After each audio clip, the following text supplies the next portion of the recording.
Great, we're live. Welcome everybody to this remote interview. My name is Lisette and I'm interviewing people and companies doing great things remotely. And today I'm super excited because I have Lucius Bobikiewicz on the line. Woo! Got it right. You got it. And Lucius, you're in Halle, Germany. And let me just say really quickly, for anybody that has questions throughout the interview, please tweet them to #remote-interview and we'll get those questions answered. So Lucius, let's start. I've got one from your LinkedIn profile. It says you're a trainer for distributed agile teams at spreadscrum.com. So we're going to definitely get into that. That's very interesting to me, of course. But let's start with, what does your anywhere office look like, and what do you need to actually get your work done? When you refer to anywhere office, I guess you mean what I put in the bag when I take the next plane, right? Sure. Or what I mean is most people that I speak to are remote and they can work from anywhere. And so what is it that you need when you're working from anywhere? Yeah, okay. So because I have actually two anywhere offices, I have a located stationary anywhere office, which is at my home when I work with remote teams. And they have quite a nice setup, which consists mainly of 3 monitors. So I have 3 screens. And it depends. When I work with teams as a Scrum Master, for example, then 2 are enough. But when I do development, then I need three screens. But that's really the comfortable solution, quite big. And yeah, that's it, and a headset. And when but I'm also doing well with my notebook, as I'm doing now, notebook and headset, or even without headset. But yeah, usually I go with a headset, and that's all. More I don't need. Right. Seems like all the paper, the notes, everything, it's all online now these days. Yeah, it's completely online. Yeah. Actually, I also use the cloud for my day-to-day work when I'm at home. So yeah, you're right. Yeah, this was part of this anywhere process to move everything into the cloud, Evernote and Gmail, and yeah, I don't know what's the file system for Gmail, all this stuff. Yeah. Right. So, yeah. So let's talk about how this spread scrum came about, because we talked earlier and I thought it was an interesting story about how this came about. So do you want to tell us, how did you become a distributed agile teams trainer? Yeah, I can. Yeah, I became an agile distributed teams trainer by accident. I was running a globally dispersed team for about 4 or 5 years with developers in Ukraine, Israel, UK, right Russia, Indonesia, and we had to develop tools for ourselves. And I was responsible for the team. I set up the team. I had to run the team to manage it. And it was a pain in the hair, yeah. And we tested many tools. And later, when I became an agile trainer, I didn't think about distributed teams. I started to organize teams, mainly in the financial industry. And the teams asked me, oh, you know, they called me in as an agile trainer. And then they said, oh, yeah, and by the way, we have some more people sitting somewhere else. So, and I started to solve the problems there with the tools I built up for my own team. And I thought everyone is doing it like I was doing it. And then I came to conferences and started to talk about distributed teams with others during the coffee, not as a speaker. And you always think your solutions are so obvious, everyone is doing it. Yeah, we all think we are the middle of the world, and what we think everyone else must also think or see or whatever. So, and it took about, I don't know, 2 years or something like that, that I started to realize that my solutions are somehow special, and people start to recommend me to others. And so it was only then that I started to say, okay, let's focus on this issue, on this topic. Okay. Yeah. So this is how it started, and I don't know if you want to talk now or later in your interview, but Spread Scrum, the name, is already a hint about Right. what we're doing. I say Because let's talk it's about it quite now. different from the common solutions. So yeah, let's talk about that now. I'm really curious. If maybe tell us Okay. about Spread Scrum and what it is and how you use it. Yeah. Okay. Well, it's Spread Scrum because we are actually using, or I'm using with the teams I manage, spreadsheets. I think simple spreadsheets are the most important and most underestimated tool we have. We went through all these fancy stuff, video chats and WebEx and GoToMeeting and different project management systems, ticket systems. We tried everything in order to get our remote team together to collaborate. And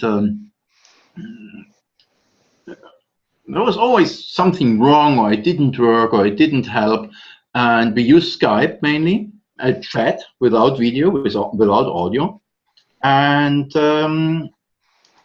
spreadsheets were always the in-between solution.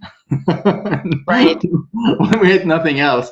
And then we became more and more professional in using the spreadsheets. And in the end, then we ended up using the spreadsheets. They became our main tool. And what was so surprising was that a spreadsheet is the perfect tool for collaboration. Because what we get wrong is, or in my understanding, that was my experience, I'm able to run complex tasks completely remote without, many agile teams, they run the sprint planning on site. So once a month, everyone flies to Berlin or to London or to Paris, and there they meet, they do 2 days of planning, and then they go remote again. But with Indonesia, White Russia, Israel, UK, there was no chance of doing this. Right. And there are 2 common mistakes. The one is from my point of view. The one is video, and the other one is all these task management, ticket system tools. Wow, those are big words, especially the video one. We gotta Yeah, I dive in. know. Yeah, the complete proposal video. I really am. But I've heard a lot that it can get in the way in certain circumstances. So Yeah. I understand that completely. Yeah. But let's get into why you think provide a reason. Yeah. Yeah. Okay. The reason is what is the main bottleneck in remote teams, and the main bottleneck is real collaboration. What I mean by this is when you solve a problem or when you work on a problem, yeah. As long as you sit in a meeting and talk, you will not find a solution, or it's very hard. Yeah. So when you sit, but everybody is behind his table and just looking at the others, and we have a conference for hours. Yeah? We can talk and talk and go in circles. What makes a real team meeting really productive? That's the shared workbench. A meeting changes completely when you set up a flip chart or a whiteboard or something like that, and you create a common product. Yeah, you say, okay, let's list all the ideas here. Let's create a structure. When you start to draw a sketch of, let's say, IT problem, a complex process or something like that, someone goes to the board and starts to draw. And someone clips in and says, oh, yeah, that's right, but here the link is missing. Or here we can add something. And this also only works when the team works on the same whiteboard. Imagine 10 people in a room and everyone only making drawings on his sheet of paper without showing it to the others. It wouldn't work. Well, you'd get 10 different sheets. Yeah, exactly.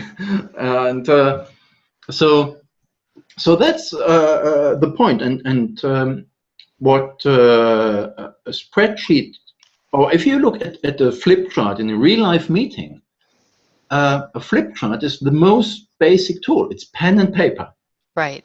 right? But it makes a huge difference. And what the difference makes is not the pen and paper, because everyone knows technology, pen and paper, yeah, how to use this technology.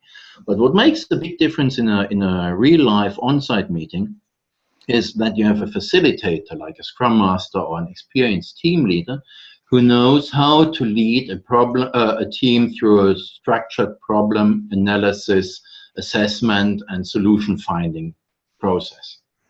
That's the key, the facilitation technique.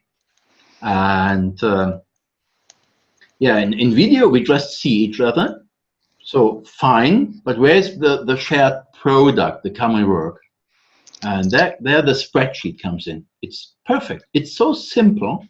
And that's where you can run a brainstorming and ask people, please type in your ideas.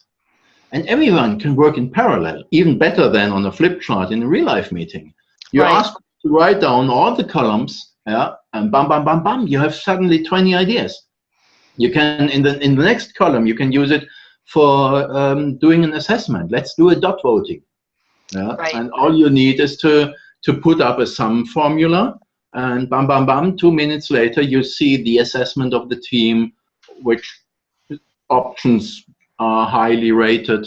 Yeah, you can all these techniques we know, brainstorming, risk assessment, scrum poker, task management, estimation of hours, all this stuff can be done perfectly on a spreadsheet. And once you do it and you know how to facilitate it, and that's the point, the spreadsheet itself is not the solution. I'm not going to say, oh no, let's all use spreadsheets. You know, that's like go into a room with someone who doesn't know how to facilitate and give them a flip chart and say, use this flip chart and your meeting will be much better. Right, right. Yeah, that's not enough. Every communication tool or channel needs a special way how to use it in a productive way. That's why a radio show is completely different from a TV show. Right. Different channel requires different methods of structuring the communication. But when you know how to do it, then it's the most simple, always on, easy tool. And yeah, that's why it's called Scrum. There's the spreadsheet, and it's about communication, because yeah, and there's no barrier in between. When you look at these WebEx and GoToMeeting, they're complicated to use, and the main problem is they are based on authority. They're based on someone is running the meeting. He is controlling the microphones. He's controlling who's allowed to write on the shared whiteboard or whatever. Yeah, and that's not how it works. When you work as a team in front of a whiteboard, the boss is not holding all his pens and telling people that anyone who wants to write on the whiteboard has to ask him for allowance to get one pen. Right. Right. The teamwork really works if you are on the same level and everyone has access and you can spontaneously interact. Right. So, and I really like what you said, that different channels require different methods for structuring communication. I think that's a crucial aspect. And a lot of times when people go remote, they use the same methods that they would use in an office, and then it doesn't work when you go remote. And I think that's a really great analogy to use. Yeah. So what do you see, what are people really struggling with on remote teams? What are the challenges that you see for the distributed? Well, it depends what kind of distributed, but the main challenges I see on the human level. There is a technology problem, but that's a misunderstanding. The technology is there. People try here these tools and that tools, but that's but the hardest problem is the cultural gap, and there are two problems. The first one is to understand how it feels to be at the receiving end of a remote team. So the team leader and the understanding of human stuff. How do you connect through the distance? That's, I think, the biggest barrier, hindrance, and it increases when you deal across different cultures. Then I want to. probably the same problem, but just much bigger, more complicated. So an amplified problem when you go across cultures. Yeah, I've exactly. really been trying to get into the cultural differences because I'm trying to understand it. And where do you see the issues on cultural, when you have the different cultures, what differences have you seen between I'm not sure which cultures you've worked with, but it's Well, curious. I spoke to somebody from Vietnam today and they had a yeah. completely different issue than what I was expecting. Okay. What I saw is well, the typical, the most basic thing is when people dare to say something. How much are you allowed to ask, or is it expected to ask? Will they not tell you because they're afraid, or because they are polite, or what's going on? You know. So to provide an environment where people feel safe, that's in my experience the key to because you need to establish a team culture. You cannot establish a German culture or go ahead with the German culture or Indonesia culture. When you have a mixed global team, you need to create a new, unique culture.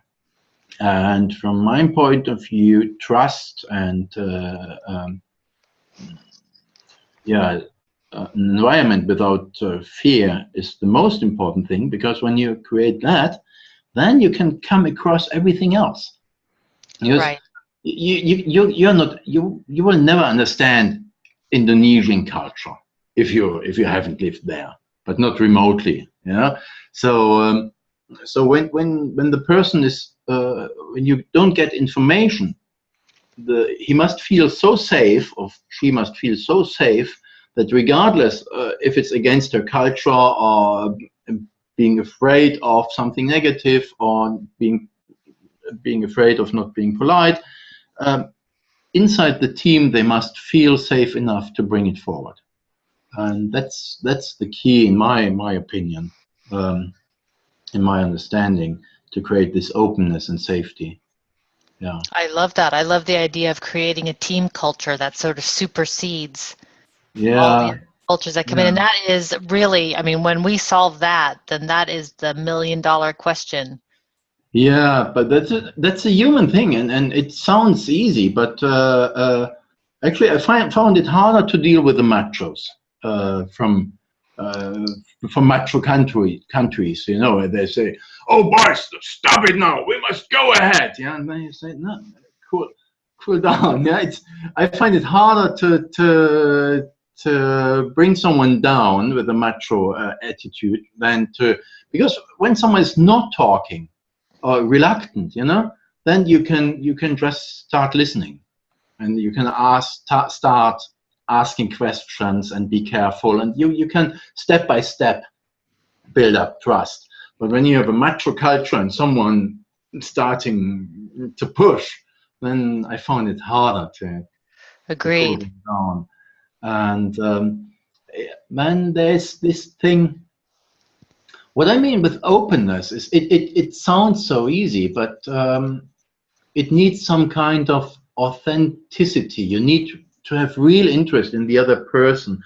One thing I remember very well was when we had a team member in Israel, and then some kind of bombing started. Rockets flying in from Lebanon, and I don't know when was it. Let me think. I don't know. Was it 2008 or something like that? There was quite a big crisis in Israel. Right. I mean, they always have a little crisis, but sometimes it's bigger. And at that Right. time, it became really big, you know. And I mean, how do you deal? I mean, this guy is sitting at home, he's in Tel Aviv, or wherever he was, the first rockets hit Tel Aviv yesterday, you saw it in TV. How do you start the morning? Do you start it like you haven't heard of that? Is that normal? Your colleague is in a city where the bombs are flying in, and you just talk about IT. Right. Do you start the morning with a joke? Right. And I decided to talk about it, because for me it would have felt strange not to address it. So I said, okay, how are you? Where are you? Are you safe? Will you have to join the forces within the next days? What's the situation? And I just talked it through, and I was really interested, and it was important for me to know how he's doing. And the same is with other cultures. I think you should know what are the festivals there, what is the religion of the person. And in my experience, it's just enough to be interested. You don't need to know anything about Islam. But when you type in, I've heard Ramadan is so important and families have a party at the end of Ramadan. Is it true? Do you have a party also? Then you can write, oh yeah, we have a big party. Or we can say, no, I'm an atheist. My father was a professor for mathematics, and right. Just be open, listen to the people, and that's so easy, but also so difficult sometimes. Well, yeah, and I've come across people where they're genuinely not interested, even though they know they should be, and that's when it doesn't work, because you're right, the authenticity there has to be there. Like, you actually have to be interested. You can fake asking the questions, because I kept telling them, just fake asking the questions. Just ask how your employees were on Monday. And he said, I don't really care. I mean, you couldn't fake it. So I think you're right. Authenticity there is a big deal. Interesting. So we've talked a lot about the challenges, but what works really well for the distributed teams that you've worked with? You're not talking about tools now, but you mean... It could be tools, it could be the personality. Like, when you're with the teams that you've worked with that work really well, what are the benefits that they're... The benefits of I've made, once we got it running, we had a fantastic work experience. So today I'd say remote teams, distributed teams are at least as capable as co-located teams. Just yesterday we had a discussion at an event in Berlin about that 2 days ago, because what remote does, it removes any possibilities for shortcuts. What's so hard in agile teams, in co-located teams, you have the advantage everyone is in the room or on the same floor, but you need to enforce the practices. You need to insist that there's a daily stand-up. You have to run the user storyboard and all this stuff, and you need the Scrum Master who is keen on the process and always brings the team back to the process. The processes alone, they're not practiced just out of nothing. You need a driver, like you need a facilitator in a meeting. Right. Really. So, and that requires some kind of effort. While in a remote team, you can't survive without that. There's you don't meet at the coffee machine and say, John, have you seen this and that problem? Can't you look into it in 5 minutes and give me a short call? There's no coffee machine. So what's not in the system, what is not defined, a task you haven't talked about, a task you haven't discussed in the team, isn't discussed. Yeah, it enforces really, it creates an environment where you need your tools, where you need systematic work, where information has to be processed to the other person. There's no, oh, I thought you've been at the meeting yesterday. Right. No, Right. it's not, if it's not in the system, it's not there. And if it's not in the team thread, yeah, team thread, for example, team thread is great and an important tool in my from my I point of view. agree. I agree. And that everyone sees it, can really see it, and even disadvantages can turn into an advantage. For example, team thread, you ask something and he gives you an answer, and maybe the answer is wrong, and it turns out, or his opinion or something like that. Yeah, you can very easily use team thread for blaming because you have an archive. You can always think, oh, look up last week Monday, 10:15 and 3 seconds. You said, Right. yeah? But the point is, when you address this, and you say, listen, we have this archive. We can look up what everyone said whenever. Yeah. I hope you agree that we never, ever do this. Because when we start to dig into the archives, we will bring down the team within minutes. Yeah. Well, and I can imagine, I know if I've listened to some of my earlier interviews that I did years ago, and my opinion has changed on things over time as I've learned more about something, or I just changed my mind, or yeah. So so it's actually in a team setting, in a co-location, you could say, yeah, but last week you said, why did you change your mind? No, I didn't say. Yes, you said. Oh. You know?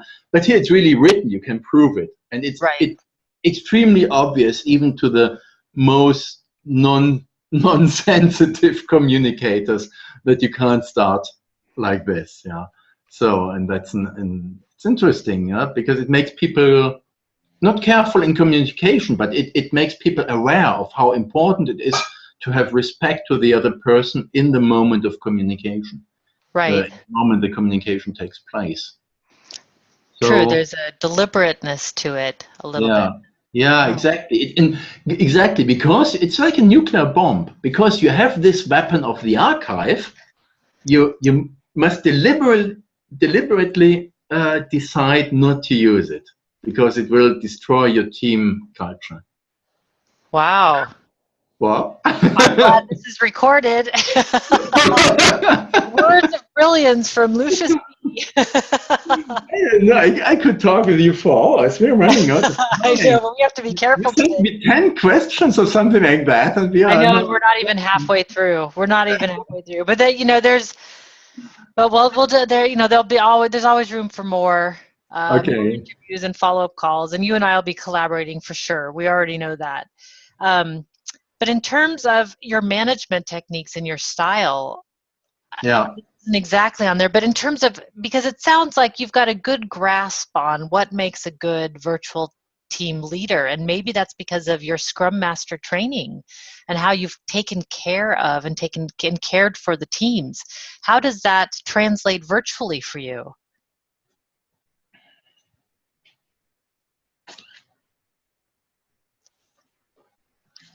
I'm not sure, because I'm by training an organizational designer and developer. So I'm not just a Scrum Master. Actually, I'm not a Scrum Master. I don't have any certificate. Okay. But I think Scrum is quite a very simple framework of, it's just high-performing team model. So when you come from an organizational development background, as I do, then it's quite simple. Right. But I think it's just basic. When you start to understand, and when I was young and I was the first time a chef, boss, I was horrible. I was complete horrible. I was like Breaking Bad. A boss from hell, that was me. We've all been there. We all have to start somewhere. Right? So yeah, all good leaders have been there. Yeah, and So, and one day you start to understand that it's not about you, but about the others. And then everything else is just a question of observation. What works? How does it work? What feels good? What produces good results? What creates a flow? And I think that's a bit of an art. It's if you're colorblind, you can't train to see colors, you know. Right. And if you there are just some aspects, a deep understanding of a remote team or distributed team manager, what makes a good distributed team manager, and that's the human aspect, and that's an aspect of, I call it ergonomics. You know, why do tools work? Why is a spreadsheet better than WebEx? As long as you go with the WebEx because everyone is doing it, that's not a reason. That means if you haven't developed your own understanding. And the main job in running a distributed team is to be supportive, to help people to work together, to look for the processes, the communication, the tools, even monitors. You know, I mean, people who work remotely, they don't want to get in your way. When you ask them, how is your equipment? How is your monitor? Oh, I'm fine.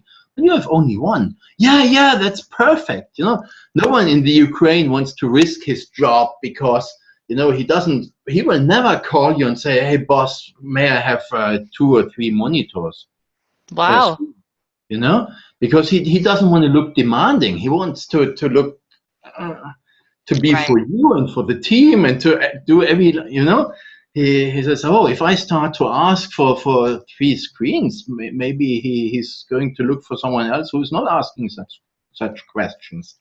So quite often, it doesn't matter if it's Ukraine or Germany, you have to insist, no, please go to Amazon, look up which monitor you like, and I'll send them next week. Ah, you don't need them.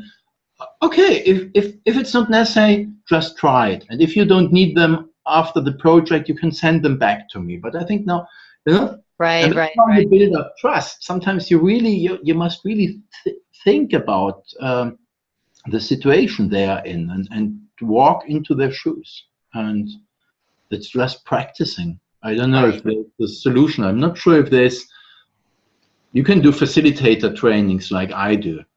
But I made the experience that my trainings only work for managers, for people who've been in a leadership role before, who understand communication and the nuts and bolts of communication. And that's the same with distributed teams. I think one important aspect might be a bicultural background might help, or an experience of having lived in another country for a long time. To in global teams, I think that's an absolutely must thing. Right, because there's an awareness there on different levels that is not going to be there if you've never done it before. Exactly. And they are so small, you can't think of them if you haven't been in this situation. I remember how I couldn't find a hair cutter in hairdresser in the United States, because all your visual signals don't work anymore. You know, you don't think about it, but a hairdresser in Europe or in Germany or in France, you see it from the shop. You see this is a bakery. You see this is a hairdresser. This is, without thinking, they're little, very, very tiny visual signals. And suddenly, the signals are gone. Right. And you walk through the streets and you don't recognize what type of shop is this or that. Right, or they have different systems. Like you wouldn't, like, what is the system that's happening here? Yeah. And so that's extremely helpful in my experience, because you start to understand how insecure people feel, and from what kind of tiny signals this insecure feeling can come up. So yeah. Right. So what advice, we've got to end very soon, but what advice would you have for people who are just starting out? I think the main advice is don't wait for technology. I see many teams who start to build up technological solutions. Oh, we need a communication system, we need a ticket system, project management system, blah blah blah, and we will then they set up a project plan, usually telling management we're ready to set off in 3 months. No, just start today. Start today and experiment. Try tools with the teams. There's no every requirement you will write up from the green table will fail. There's no way to set up the technical requirements you need for your team in your situation up front. And there's also no way to test the solutions, for example, by your own. You really must throw the tools into the team, and you must tell the team beforehand, okay, I guess we will go through 5 project management systems. I'm sorry, but let's start with this one. It looks good at the moment, and you must work with the team on this project management system. And after 2 weeks, you'll see, oh, it's complete mess. So but you've learned something, and you go to the next tool, and all the data from the last 2 weeks are either lost or you have to retype them, and everyone has to learn new menus and new commands. But that's the only way. I don't know any other solution, because if you don't do this, you will be stuck with very weak solutions for years. Yeah, it's also not helping you. Right. And the light at the end of the tunnel is when you get it right, it's fantastic. Exactly. That's it. Exactly. Yeah. And this you reach only when you go through this process. Exactly. That's the point. Yeah. And that's what you want. A fantastic team. Yeah. Right. So if people want to learn more about you, last question, if people want to learn more and get in touch with you and learn more, there's spreadscrum.com, obviously. Yeah. But what's the best way to get in touch? Like here, spreadscrum.com. No, I can't see it. Brigitte, do you have a pen for me? No, a big marker or something like that. Do you? Spreadscrum.com. I can do it really quickly on one of mine.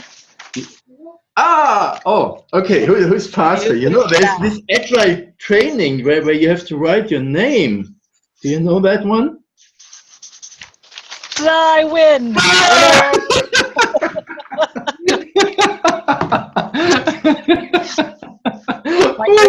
You're bringing out my competitive streak. So everybody go to spreadscrum.com if you want to learn more about Lucius and his training style. Clearly you're going to have a good time when you contact me. Okay, thank you very much. Thanks so much. And until next time, everybody, be powerful. Be powerful. Stay agile.